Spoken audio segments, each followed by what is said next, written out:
A man whose official government salary is $140,000 a year just demolished his own $1.4 billion palace.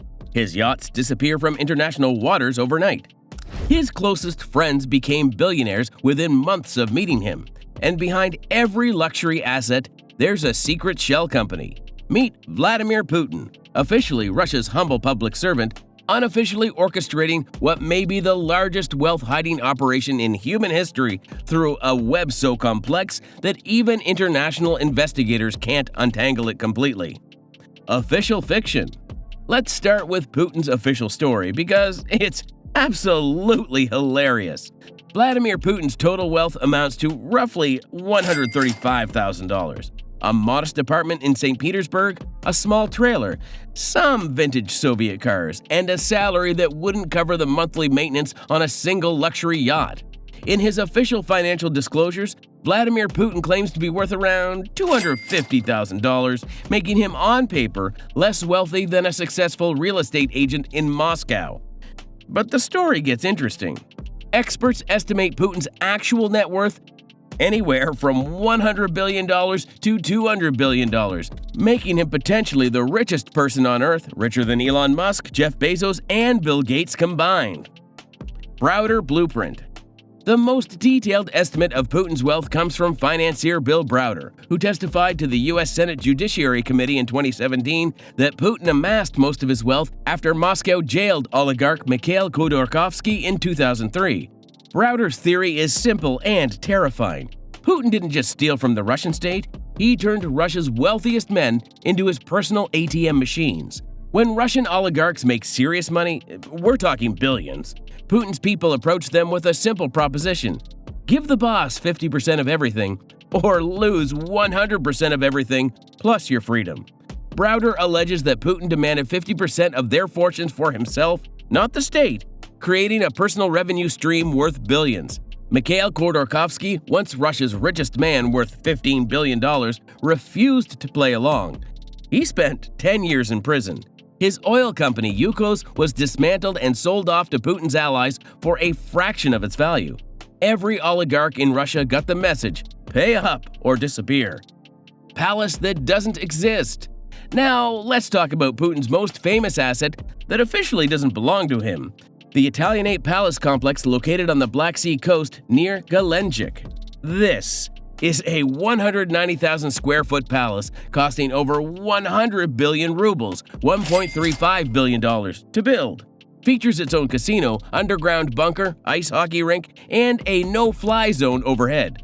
The estate is 39 times the size of Monaco and sits behind security that would make the Pentagon jealous. Of course, there's a genius part here. Putin doesn't own it. According to official documents, the palace belongs to a rotating cast of Putin's friends and business associates. Alexander Ponomarenko was later reported to have ownership, but the ownership structure changes more often than most people change their phones. When pressed about the palace, Putin's spokesperson Dmitry Peskov told CNN, "There is no palace. He is not an owner of any palace." Technically, he's right. Putin doesn't own the palace the same way a mob boss doesn't own the restaurants that pay him protection money. Here comes the plot twist. Putin recently demolished the $1.3 billion Black Sea residence with its ice rink, casino, theater, church, helipad, and underground bunker. Why destroy a billion-dollar palace? Because when Ukrainian drones started getting too close for comfort, Putin realized that luxury assets become liabilities when you're the most wanted man in the world. Yacht Vanishing Act. Putin's relationship with luxury yachts reads like a spy thriller. His main yacht, nicknamed Graceful, is 270 feet long and features its own gym, saloon, and communication system that keep him connected to Russian military command even while cruising international waters. But Graceful is just the tip of the iceberg. Intelligence reports suggest Putin has access to at least 6 different yachts worth over $1 billion combined, all registered under different names, different companies, different countries. When international sanctions hit in 2022, these yachts didn't just dock in Russian ports, they vanished. Graceful disappeared from German shipyards overnight, shipping out just hours before sanctions were announced. Other Putin-linked yachts were spotted turning off their tracking systems, changing registration flags mid-voyage, and docking in countries with no extradition treaties. Panama Papers revelation. The Panama Papers revealed a network of secret offshore deals and loans worth $2 billion pointing to Putin in 2016. But the documents didn't show Putin's name on any accounts. Instead, they revealed something more sophisticated: a web of his closest friends suddenly becoming billionaires through deals that made no financial sense. Sergei Roldugin, a cellist who claims to have never made serious money, suddenly appeared as the owner of offshore companies worth over $2 billion. Arkady Rotenberg, a judo partner from Putin's youth, became a billionaire overnight through government construction contracts that always seemed to go his way. Gennady Timchenko, another close friend, built a commodity trading empire that perfectly aligned with Russian state energy exports. The pattern is clear. Putin doesn't accumulate wealth directly. He creates billionaires who owe him everything. Energy empire. Russia's energy sector generates over $200 billion annually in export revenue. Putin doesn't officially control these companies, but analysts believe his wealth is derived from hidden assets, business dealings, and potential control over key industries in Russia, including energy, mining, and natural resources. Here's how the system allegedly works. Gazprom, Russia's state energy giant, signs long-term contracts worth tens of billions with European countries. But the deals don't go directly to the Russian treasury. They flow through a network of intermediary companies, trading firms, and offshore entities controlled by Putin's associates. By the time the money reaches the Russian state budget, billions have been siphoned off into accounts that Putin can access but doesn't technically own. It's not theft, it's structural extraction on a national scale. Oligarch insurance policy. Putin's wealth isn't just hidden behind shell companies and offshore accounts. It's protected by something more valuable than any bank vault: fear. Every major Russian businessman knows their fortune exists at Putin's discretion. Roman Abramovich, once worth over $14 billion, saw his wealth cut in half when he fell out of favor. Boris Berezovsky, who challenged Putin's power, died under mysterious circumstances in London. Mikhail Khodorkovsky spent a decade in prison. The message to Russia's elite is crystal clear: protect Putin's interests and you'll prosper. Cross him and you'll lose everything. This creates a system where dozens of billionaires have a personal stake in keeping Putin's wealth hidden and his power intact. They're not just business associates, they're accomplices in the largest money laundering operation in history. $200 million annual luxury budget. While ordinary Russians face economic hardship from international sanctions, Putin continues spending an estimated $200 million annually on personal luxuries. Swiss watches worth $50,000 each arrive through diplomatic pouches.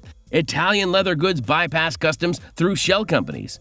French cognac costing $2,000 per bottle finds its way to Kremlin wine cellars. German luxury cars are delivered through a network of dealers who specialize in sanctions evasion. Putin maintains thousands of bodyguards, food tasters, car mechanics, pilots, and support staff, whose only job is ensuring his comfort and safety. The annual cost of just keeping Putin alive and comfortable exceeds $1 billion, equal to Russia's entire education budget. Putin has created an entire shadow economy dedicated to servicing his lifestyle. Successor problem. Next comes the biggest challenge of Putin. How do you pass on a fortune that officially doesn't exist? Unlike traditional billionaires who can write wills and establish trusts, Putin's wealth is trapped in a system that only works as long as he remains in power. His daughters live under assumed names with identities so classified that even their current locations remain unknown. They can't inherit money that doesn't officially belong to their father. They can't access assets that exist only through relationships with people who could turn against them overnight. Putin has built the world's largest fortune that can only be enjoyed by one person: himself. Ultimate irony. Putin's net worth potentially rivals Elon Musk's, but his wealth is hidden behind a cobweb of bank accounts and assets that make him simultaneously the richest and poorest man in the world. He can't buy a public company without raising questions. He can't make charitable donations without revealing income sources. He can't even travel freely without massive security operations that cost millions and draw international attention. Putin has created the most expensive prison in human history and locked himself inside it. Every luxury asset is also a liability. Every hidden account is also evidence. Every trusted associate is also a potential witness. The man who may control $200 billion can't spend it openly, can't enjoy it freely, can't pass it on safely. He's built an empire of wealth that exists only in shadows. And shadows have a way of disappearing when the light gets too bright. The hunt continues.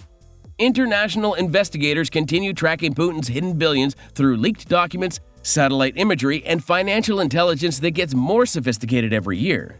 Every destroyed palace raises new questions. Every missing yacht generates fresh leads. Every sanctioned oligarch becomes a potential source of information. Putin's wealth isn't just hidden. It's hunted by governments, journalists, and opposition researchers who treat it like the ultimate treasure hunt. Because in the end, following the money isn't just about satisfying curiosity. What's your take on a leader who claims to earn $140,000 but potentially controls $200 billion while his citizens struggle under sanctions? Drop your honest thoughts below. And if you want to see more of the world's richest icons and luxury stories, subscribe right now because this is where the legends live forever.